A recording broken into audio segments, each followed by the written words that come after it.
Loreen, the wonderful, wonderful, wonderful singer from Sweden.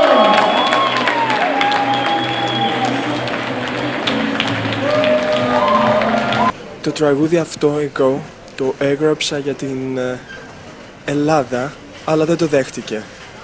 Λέγεται Εφορία και είναι για τους αβάσταχτους φόρους που πληρώνουν οι Έλληνες. Αλλά εγώ ήθελα να τραγουδήσω για την Ελλάδα. Το είχα καημό.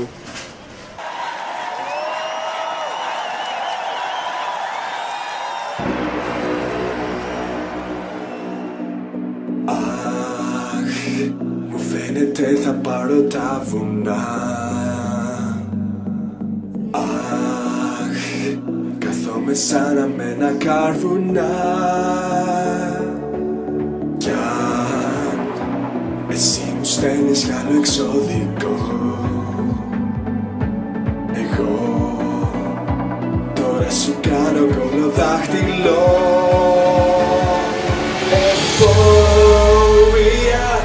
μου μείνανε τα σόβρακα, μα θα τα πάρεις και αυτά. Δεν πάει άλλο πια. Εφορία, δεν έχω πια άλλα λεφτά, κομμένα πια τα νύχτα. Το παίρνει ο Ρέμος ο Αντώνης. Ελλάδα σ' αγαπώ.